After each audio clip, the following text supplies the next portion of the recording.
कोई करे, लेकिन हमें किसी के गम से क्या। हम तो रस्म दिखावा के लिए गए हैं। हमारी बला से कोई मरता है तो मरे।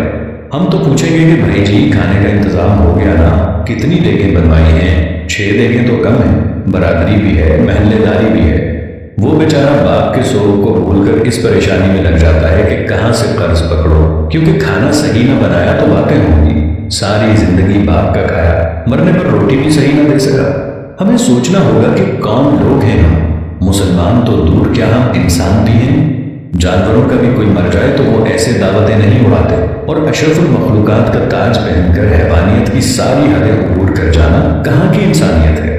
मैंने मैयत के घर में ऐसी आवाजें भी सुनी हैं, जो देख पर बांटने में लगा होता है उसे कहा जाता है जरा प्लेट में 4 रोटियां ज्यादा डाल देना। वो दामाद भी आया है तो उसे खाना देना है।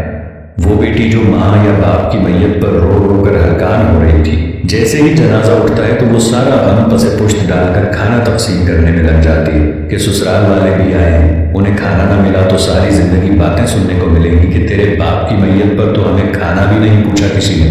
मैंने इस बात पर भी तबसरे सुने हैं कि सालन में तो तरीन यानी घी ही नहीं था, हमारी प्लेट में तो बस शोरबा ही आया। हम बहसीयत मुआशरा जालिम बन गए। खुशियां तो गुजा, हमने मर्गों को भी अपने शरीके पूरे करने के लिए इवेंट बना लिया है।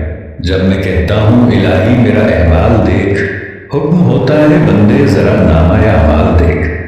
कुछ सवाल आपके ज़मीर के दरवाजे पर छोड़ रहा हूँ। क्या हम फकीरगी के खाने का बायकॉट नहीं कर सकते? क्या हम भूख लगने पर बाजार से खाना नहीं खा सकते? क्या हम घर में ऐसा उसूल नहीं बना सकते कि खानदान में कोई किसी की फकीरगी पर नहीं खाएगा? सोचिएगा जरूर। अगर मेरी किसी बात या अमल से किसी भाई या दोस्त को कुछ नागवार गुजरा हो तो उनसे निहायत अदब व एहतराम से माजरत। अब ये हम पे है कि हम इस बात को आगे फैलाते हैं